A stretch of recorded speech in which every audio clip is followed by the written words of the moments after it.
اختلافات کا سلسلہ جاری تھا اور اب اس میں شدت پیدا ہو گئی ہے، جبکہ پارٹی کے ترجمان اور پارٹی کے جو عہدیداران ہیں وہ ان اختلافات کو محض خبر کا درجہ دے رہے ہیں، اور انہوں نے کہا کہ یہ محض خبر ہی ہو سکتی ہے لیکن اس میں کوئی حقیقت نہیں ہے۔ لیکن حالات یہ بتا رہے ہیں کہ دونوں کے درمیان اختلافات ہو گئے۔ پہلے آصف علی زرداری صاحب کا جو انٹرویو شائع ہوا، وائرل ہوا، تمام جیو نیوز پر جب انٹرویو وائرل ہوا، تو اس کے بعد بلاول بھٹو زرداری صاحب نے اس انٹرویو کو دیکھنے کے بعد دبئی جانے کا فیصلہ کیا۔ اس کے فوری بعد آصف علی زرداری صاحب بھی دبئی روانہ ہو گئے تھے۔ ابھی تک یہی بتایا جاتا ہے کہ دونوں دبئی میں ہیں اور ابھی تک کوئی جیالوں کے لیے کوئی اچھی خبر نہیں ہے۔ آصف علی زرداری اور بلاول بھٹو زرداری کے درمیان اختلافات کی اصل وجہ جو بتائی جا رہی ہے، ایک تو کہا جاتا ہے کہ بلاول بھٹو زرداری صاحب جو ہیں وہ مفاہمت کی سیاست نہیں کرنا چاہتے، وہ چاہتے ہیں کہ مزاحمت کی سیاست ہو، جس طرح سے ذوالفقار علی بھٹو مزاحمت کی سیاست کیا کرتے تھے، یا محترمہ بے نظیر بھٹو نے بھی کبھی مفاہمت کی سیاست نہیں کی، اور یہی وجہ تھی کہ ان کا اقتدار بھی جلدی ختم کر دیا جاتا تھا، اور پھر اس طرح سے کنٹینیو ان کے پاس کبھی اقتدار نہیں رہا۔ بے نظیر بھٹو صاحبہ کے پاس 1988 میں جو اقتدار ملا تھا وہ 18 مہینے پر مشتمل تھا۔ پھر 1993 میں جب اسٹیبلشمنٹ سے ان کے معاملات طے ہوئے تو وہ حکومت بھی 3.5 سال چل سکی تھی، اور وقت سے پہلے ہی اس حکومت کا خاتمہ کر دیا گیا تھا، جس کے بعد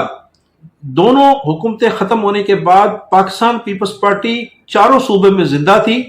اور چاروں صوبوں میں جب بھی الیکشن ہوئے تو پاکستان پیپلز پارٹی نے چاروں صوبوں سے جو ہے کامیابیاں حاصل کی تھی۔ تو بلاول بھٹو زرداری صاحب بھی یہی چاہتے ہیں کہ ہماری بھی سیاست اسی طرز پر ہونی چاہیے کہ ہمیں مفاہمت کی سیاست کے بجائے مزاحمتی سیاست کرنی چاہیے، تاکہ جب بھی ہمیں اقتدار سے ہٹایا جائے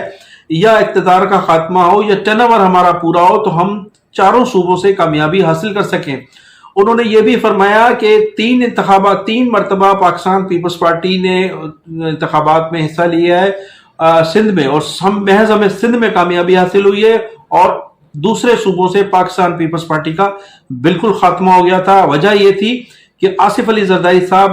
مفاہمت کی سیاست کرتے چلے گئے، جس کی وجہ سے پیپلز پارٹی کا دوسرے صوبوں میں خاتمہ ہو گیا تھا، اور اب پیپلز پارٹی کو دوبارہ زندہ کرنا خاصا مشکل نظر آ رہا ہے۔ تو ان کی ایک تو یہ سوچ تھی، اور پھر اس کے علاوہ جو ایک بڑی اہم ڈیولپمنٹ یہ تھی کہ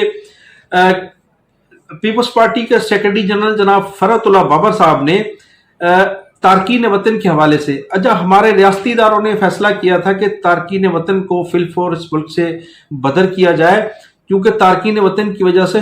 ملک میں مسائل پیدا ہو رہے تھے۔ ایک تو امن و امان کے مسئلے پیدا ہوئے تھے، پھر دوسرا وہ جو تارکین وطن تھے وہ کرمنل ایکٹیویٹیز میں جو تھے وہ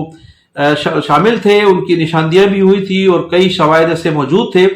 جس کی وجہ سے ہمارے اداروں نے یہ فیصلہ کیا تھا کہ جو 40 لاکھ سے زیادہ تارکین وطن ہیں غیر قانونی طور پر پاکستان میں مقیم ہیں، ان کو فی الفور بدر کیا جائے۔ تو یہ اداروں کا فیصلہ تھا، لیکن ان ادارے کے فیصلوں کے تمام قومی جماعتوں نے اس کو سپورٹ کیا تھا، اداروں کے فیصلے کو، اور وہ چاہتے تھے کہ یہ جو تارکین وطن ہیں جن کی وجہ سے مسائل نے جنم لیا ہے پاکستان میں، ان کو فی الفور واقعی واپس جانا چاہیے۔ لیکن اس فیصلے کے خلاف پاکستان پیپلز پارٹی کے سیکرٹری جنرل جناب فرحت اللہ بابر صاحب نے سپریم کورٹ میں ایک پٹیشن دائر کی تھی کہ تارکین وطن کو ملک بدر نہ کیا جائے بلکہ ان کو ضم کیا جائے اور ان کو نیشنلٹی دی جائے۔ اس پٹیشن کی وجہ سے نہ صرف اداروں سے دوریاں پیدا ہوئی تھی، پاکستان پیپلز پارٹی اور اداروں کے درمیان دوریاں پیدا ہوئی تھی، اور اداروں کے ان فیصلے کو چیلنج کیا گیا تھا سپریم کورٹ میں۔ ایک تو یہ مسئلہ تھا سب سے بڑا، پھر دوسری بات یہ تھی کہ کراچی سے لے کر کشمور تک اور ڈیرکی تک جو خاص طور پر تارکین وطن میں جو افغان مہاجرین ہیں ان کے حوالے سے خاصی نفرت اور نفرت پائی جاتی ہے، اور خاص طور پر جو انٹیریئر سندھ ہے اس میں افغان مہاجرین کے ہاتھوں کئی سندھی نوجوانوں کا جو ہے وہ شہادت ہوئی ہے، ان کے قتل ہوئے ہیں۔ تو اندرون سندھ میں افغان مہاجرین کے لیے سخت مزاحمت پائی جاتی ہے، اور پاکستان پیپلز پارٹی کی جانب سے جب سپریم کورٹ میں یہ پٹیشن دائر کی گئی تو سندھ میں پیپلز پارٹی کے لیے کافی غصے کی لہر تھی، اور لوگوں نے اس پٹیشن کے بعد پیپلز پارٹی سے نفرت کا اظہار کیا تھا اور مزاحمت کی تھی. جو لوگ اپنے حلقوں میں آج موجود ہیں ان کو سامنے شدید رد عمل سامنے آیا تھا اور یہ کہا جا رہا تھا کہ پاکستان پیپلز پارٹی کو سندھ دشمن قرار دیا جا رہا تھا. تو یہ تمام چیزیں، تمام باتیں آصف علی، جناب بلاول بھٹو زرداری صاحب تک پہنچ رہی تھی اور وہ یہ سمجھ رہے تھے کہ یہ جو پٹیشن ہے فرحت اللہ بابر صاحب کی جانب سے جو سپریم کورٹ میں دائر کی گئی ہے، اس سے سیاسی نقصان ہو سکتا ہے، آئندہ انتخابات میں جو رزلٹ ہیں اس میں نقصان ہو سکتا ہے. لہٰذا انہوں نے نہ صرف فرحت اللہ بابر صاحب کو سرنوشت کی اور ان سے یہ پوچھا گیا کہ یہ پٹیشن آپ نے پیپلز پارٹی کی قیادت کی بغیر اجازت سے داخل کی ہے سپریم کورٹ میں، اور اس پٹیشن کو یا تو آپ فی الفور واپس لیں یا پارٹی سے مستعفی ہو جائیں. فرحت اللہ بابر صاحب نے پٹیشن لینے کے بجائے پارٹی سے مستعفی ہونا کو جو ہے ترجیح دی اور اس طرح سے وہ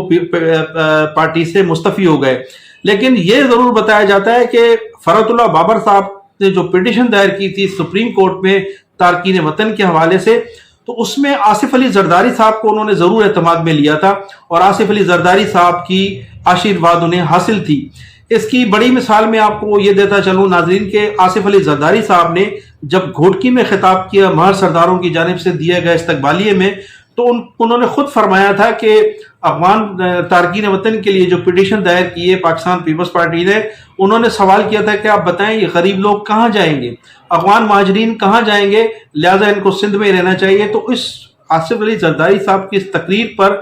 جتنے بھی پنڈال میں موجود تھے مہر سرداروں کی اس دعوت میں، سب لوگوں نے کلیپنگ کی تھی، تالیاں بجا کر آصف زرداری کے اس فیصلے کو سراہا تھا. لیکن بعد میں پاکستان پیپلز پارٹی کے اس فیصلے کو سراہنے والوں کو شدید سوشل میڈیا پر مزاحمت کا سامنا کرنا پڑا تھا اور لوگوں نے ان تمام لوگوں کو سندھ دشمن قرار دیا تھا. تو اس اصل جو